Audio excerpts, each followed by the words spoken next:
Hey everybody, this is Canada Graphs here, and I am going to do the first ever time where I actually break down and answer questions that people have asked. So this will be a different experience.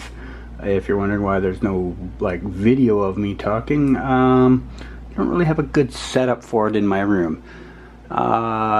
Also, if you hear any background noise, it's just I live in a very small place, and yeah, so there's a lot of potential for something in the hallway or whatever making sound. Anyways, on to some of the questions that are being asked.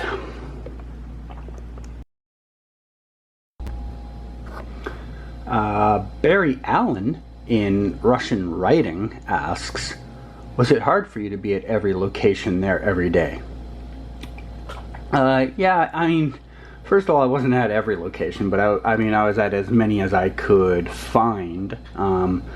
Thing with you, when you have a project as big as Crisis, you're probably going to miss some stuff. It's just, you can't be everywhere.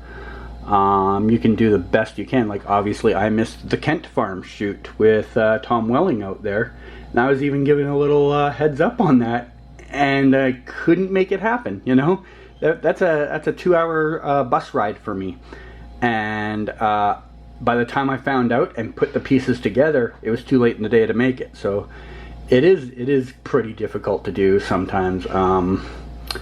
Even when they're right downtown near my house, I mean, you get a vague film notice that gives you an idea sort of when they'll be there. But that could be, if the film notice goes, they're going to be filming from noon to 2 a.m.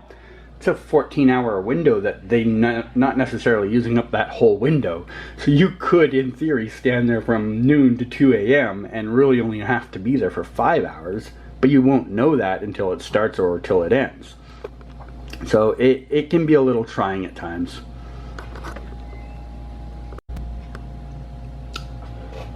Frost asks, any supervillain scenes? Did you see any scenes where all the supervillains formed a team, like in the comic books? I didn't, actually, and I was a little surprised by that.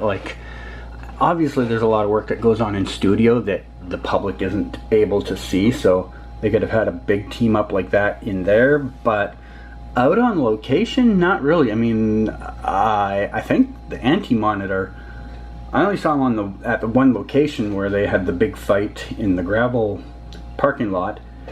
Outside of that, I don't think there really was another. Oh, actually, well, I guess Lex Luthor's kind of a villain in the sense. I mean, he is a villain, but he's kind of teaming up with the heroes in Crisis, so he's technically a villain. But I did see him on set one day at a scene for an Arrow part of the episode. But outside of that, yeah, it was slim pickings for villains on set. Kogi Bogi writes, from what you have seen, which main hero, in brackets Flash, Green Arrow, White Canary, Supergirl, Batwoman, Black Lightning, has the most scenes and who has the least? Well, the most scenes were Flash and Supergirl. I saw them at several locations. I'd say there was a few with White Canary too, because she was at one location with the Flash that was for the Legends episode, and then I saw her, of course, in the fight scene, and I saw her do a solo scene. So, yeah, her. I'd say Supergirl and Flash were at the top of the list, and then White Canary at the bottom. Obviously Black Lightning, because all of his looked like it was in studio. He never was on location anywhere that anyone heard of. And Green Arrow, I only saw him that one day at the big scene that you see in the trailer where him and Mia and Batwoman are walking together. That was the only shoot that I saw him at. So those are the ones I saw the least. Okay. Tim the PUBG God asks, could you be close, really close to them?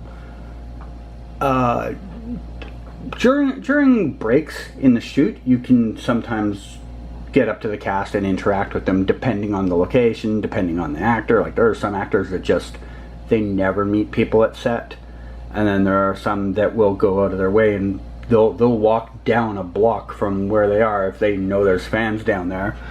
So yeah, sometimes you absolutely do. I mean, obviously I've been doing this, getting autographs, for 30 years, and so I have an understanding of how to do it better than most people.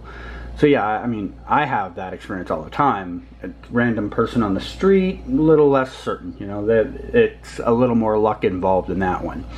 As for during the filming part of it, not so much. The best case scenario is you're standing like a quarter block away. Worst case scenario, you're standing 2 blocks away. So I mean, you need really good binoculars or a really good camera to see what's going on sometimes, and that's, you know, understandable because there's a lot going on.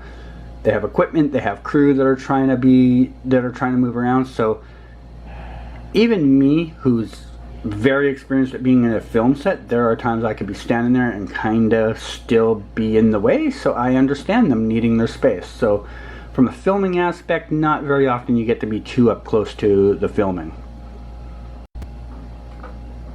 Samuel Francis asks, do the Spectre plays a final battle role in Crisis, and was he humongous?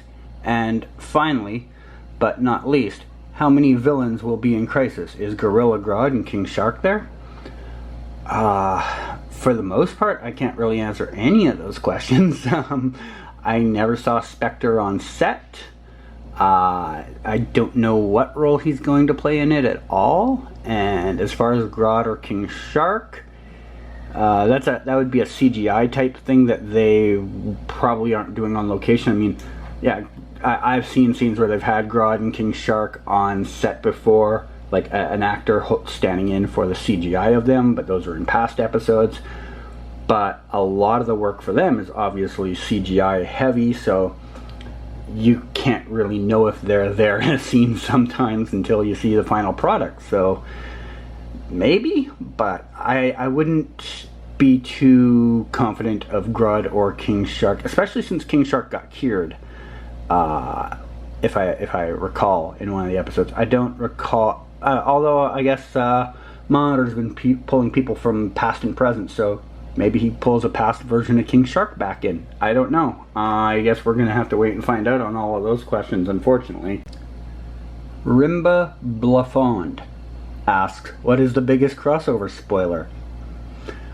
Well, I would have to assume that would be one that's not known yet. Probably one that they have that nobody noticed or saw. I mean, the biggest one that's known is probably the Tom Ellis one that the actor himself has denied, but I mean, I know it happened, but you know, he obviously had to say what the studio tells him, because there's a non-disclosure agreement that you sign when you get attached to a project this big. So when he said that on the interview, he's doing what his legal contract tells him he has to do, so I understand from that point of view. But from the biggest spoiler, that's probably something we don't know, because that would have to be the biggest. I mean, if it's something that's already been spoiled, it's not really the biggest spoiler if there's something that hasn't been. So that's the biggest one that we know of, I guess, is probably the Tom Ellis one for Lucifer. But the biggest one overall, probably something we don't know yet. Philip the Great asks, did they start making the Multiverse 1 yet? If so, how cool was it to see? I can't really answer that. It's not like in a scene, the way they break it down, sometimes you can't necessarily know what's going on, because there's stuff that could be added in after they've done filming that would make that more understandable. When you're watching it film, you're just seeing a raw interpretation of it that special effects and everything will add in. So there could be a scene where a wave comes in and you see the multiverse merging that I could have been there for, but I don't really understand it because I didn't see it, because it's not a physical thing. So yeah, it's kind of hard to say if I saw any of that. I feel like I probably didn't, but I guess we'll have to wait and see for the final product for that one. Gunman721 asks, anything to do with Smallville? Oh, well, unfortunately for you, Gunman, the only things that anyone really knows is that Erica Durance and Tom Welling are in it, and that Tom Welling only filmed the one day here, and that Erica did multiple days. As far as other characters, if they came in, they really kept it well under wraps, because, I mean, I have a few connections that know the ins and outs of who's in and out of town, and there's no sightings of any other potential major spoilers from that show. I didn't expect there would be much. The way they're playing all these cameos is kind of, they're just bringing in one or two people from each project in the comic book world to kind of merge them all in together for Crisis. So I don't think they would have went out of their way to get 3 or 4 or 5 people from Smallville. They got 2, which is more than most have gotten, so I think that's probably all you're going to see. You might get lucky and see a third one pop up there for one quick scene. I guess that's another wait and see one. Sammy Gibson asks, do you have any idea on how Oliver is killed? Also, do Sarah and Earth 2 Laurel meet up at any point? As far as Oliver being killed, I don't actually, like, I know some details that from the script. I saw part of one of the scripts I was lucky enough to see. So I know there is dialogue in there that implies he actually dies twice, but I don't know the context of how that plays out in the story. I don't know if the actor or the character saying it is talking maybe a past time, or if this is all Crisis related, but that was part of the dialogue in the script implied that he dies twice. Doesn't say really how, though.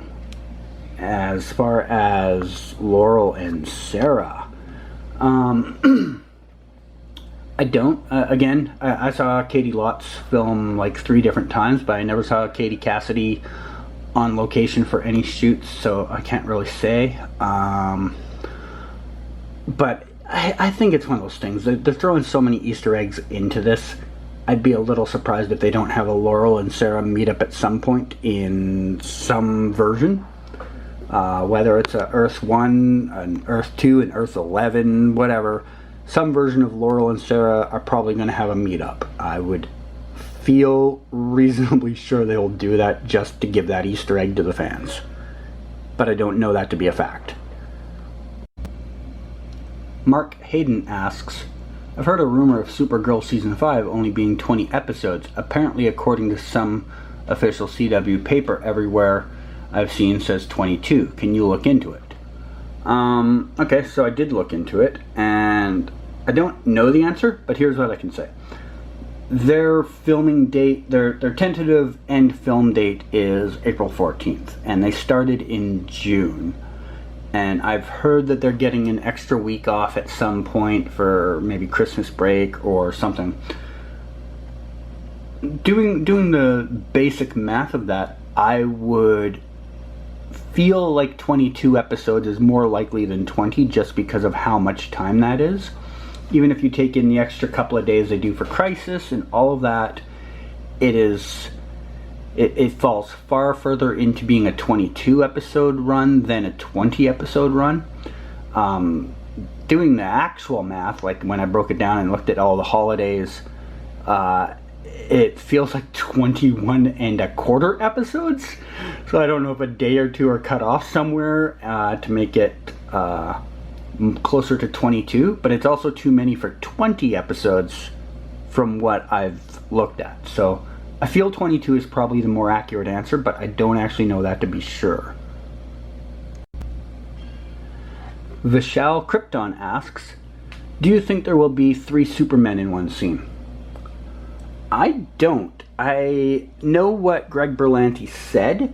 I think he is overselling a little bit. Thing is, showrunners and creators sometimes will say things to try and sell some type of hype. And I think maybe that's what he's done here. He's kind of maybe oversold something.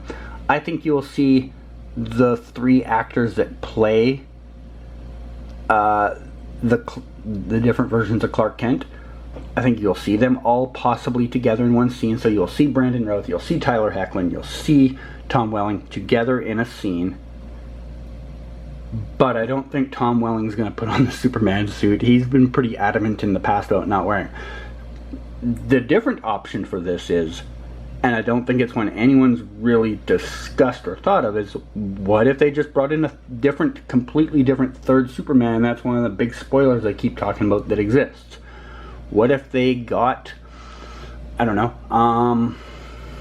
like what if they did get Nicolas Cage to come in for a day and be Superman? Or they literally bring in a new person to be a Superman from a different Earth that's unattached to any project. That's a way they could get their 3 Supermen in one scene and not be outed as, you know, misleading.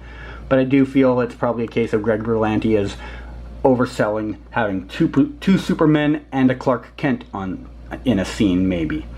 But that is definitely another one of those we will have to wait and see moments. But yeah, I think he's just maybe giving the fans hopes that they're not going to be able to fulfill. Yeah. So a few other things people have either been commenting online or have asked me about specifically over the last month or so. Let's first of all address the Tom Ellis situation, the Lucifer situation. For those that don't know the actor's name, I stated that Lucifer was working on the crossover for the Flash part of the episode, and again, I know this is a fact. I was at the location, and Tom stated in an interview that he was not up here for the crossover. He was up here for a friend's birthday.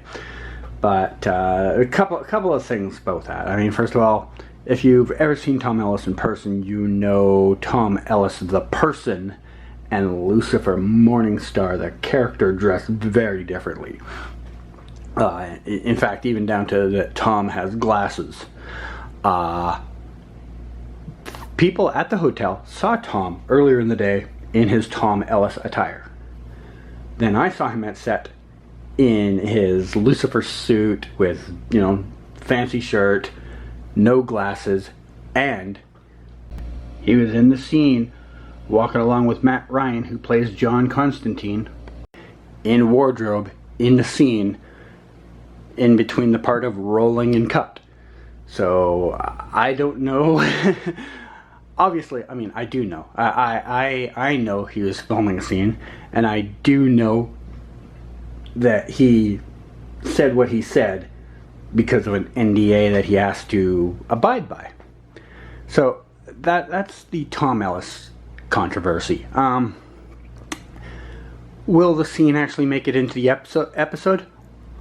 Almost certainly yes. Yeah, they could absolutely try and cut the scene out for whatever prideful reason to try and show up a blogger that has like 0.01% of their traffic. But yeah, the scene's almost going to certainly probably be in there because they're not going to want to waste that half a day of work just because of some Twitter posts. Another thing that's come up was people have asked about the TV show Titans. Now, I saw a YouTuber reference that the TV show from the DC Universe Network, Titans, was going to be in the crossover.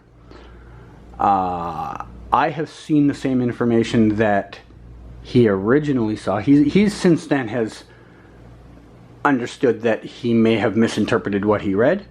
What I know of it to be is that there is a scene for them in the crossover, but it doesn't say that they're specifically doing the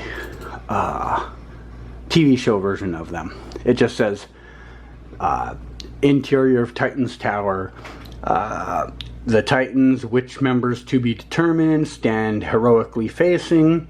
Then they have a voiceover of the Monitor. Then an antimatter wave comes by, and whatever Titans characters they decide to bring in are going to ad-lib some reactions, and then the line on the bottom that tells you where they are will say Earth 9, and then the wave of antimatter is supposed to like wipe out that Earth. It does not say that it's the Titans from DC Universe. It just says Titans.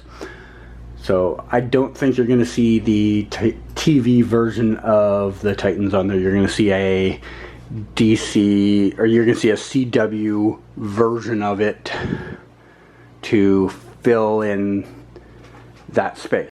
As far as some of the other characters, I mean, a lot of people have obviously asked about Tom Welling, and I think I've already reiterated more than once that he's not going to be in it much. Even Tom told a guy at his Comic-Con panel recently, he told him he only did one scene. Now, I think what he meant is he only did one day. I believe he probably did more than one scene, but I still think his entire workload is less than a minute of screen time. I do not expect him to put on a suit. I do not expect you guys to get a Superman Smallville version on screen, but I do believe he'll do that scene that Berlanti has referenced where you'll see the three Supermen together in a scene, but he won't be in a Superman suit. I think that's what you're probably going to get. You're going to get maybe two of the Supermen in Superman suits and him there just as Clark, or you'll get three Clarks. Some combination like that. As for Burt Ward and Robert Wool and Ashley Scott. Ashley Scott I know is here a little bit, but Burt Ward and Robert Wool, I believe they were both only here for one scene, and again, they're quick cameo scenes. I mean, a lot of people saw Burt Ward shoot his scene where he's walking a dog down the street and looks up in the sky, and Robert Wool had a scene similar to that where he's just sitting on a bench and he has to look up in the sky. So I don't expect much from them screen time wise. The one that you probably will get some screen time from is Kevin Conroy. I know Kevin Conroy was here for several days of filming. I don't know how much of that will end up in on the screen. Just because he was here for several days doesn't mean he filmed every single day. He could have filmed 2 days, then had 2 days off, then a day, then a couple days off, then another day. So he might have done like 5 days of filming over a week and a half. I feel he'll probably have several. I feel he'll have the most screen time of any of the people that have not been in the Arrowverse before. So outside of Tyler Hoechlin and Bitsy Tilloch and other guest stars that may come back from the Arrowverse, I think he'll have the most screen time of any of the others. But you're probably still looking at maybe 5 minutes. I'd say like 5 minutes of 1 or 2 of the episodes, maybe 3 episodes he'll be spread out over, and that'll be his time in it. I know a few people have had a lot of questions about where's Oliver Queen. So what I know, I mean, is that I've seen script pieces where it references his death, and I also know that of all the days I saw him shooting, it was only for the Supergirl part. I don't think I saw him for any other. I know I saw him film one other scene with Grant Gustin one day, and I don't actually know for which episode that was for. So I'm not going to go 100% on record and say he only filmed for the Supergirl parts of the scenes. But that's the only parts I saw him actually filming that I know for sure. He may have had a part in Legends, or Arrow, or Flash, or Batwoman. But I don't know that to be a fact. that'll definitely be something you're gonna have to tune in to every episode and see. As for Brandon Routh and the Kingdom Come Superman and his time as Adam, obviously if you've seen any of my videos, you saw that he as Adam was on set multiple times doing multiple scenes, but as Kingdom Come Superman, unfortunately no one really saw him on set, so we don't know how much screen time he might get as Kingdom Come Superman. This could be a situation where he's only in it for like a minute or so as that character. I feel it'll probably be more though. You'll probably get several minutes of it scattered out through multiple episodes. As for questions about how much will secondary main characters get in the shooting, you should probably, if you're a fan of someone who is not Batwoman, Superman, Supergirl, The Flash, Green Arrow, White Canary, outside of them, you may only get 10 minutes of screen time in your particular show's episode, and if you're lucky, like one more scene in one of the other episodes. The thing with the crossovers, you're balancing a lot of pieces from a lot of shows. They can't magically make more screen time, so someone has to get sacrificed every episode, and it's almost always the characters from other shows. So the Arrow episode will be heavier on Arrow characters, the Flash episode heavier on Flash characters, etc., down the line, and the inclusion of those characters outside of their specific episode will really be limited to the lead and maybe once in a while one or two of the others, like I mean obviously I know like Diggle and Black Canary and Wild Dog are in a scene for the Legends episode, and in that same scene you have Dreamer and Martian Manhunter from Supergirl. So stuff like that, there'll be some crossover, but it's going to be selective and more focused on the hero type characters. You won't see a lot of screen time for Kelly Olsen from Supergirl or Joe West from The Flash. The ones that don't have a superhero presence are going to be limited mostly, if not exclusively, to their episode of the crossover. That is the end of the Q&A. It's been a lot longer than I thought it would be. I thought it'd be about maybe 15 minutes, and here we are tipping it at just a little under half an hour. So kudos to those of you that actually listened to the whole thing. I hope you found it informative. I hope I answered any questions you had, and I hope you enjoy the crossover when it starts on December 8th and ends on January 14th, 2020.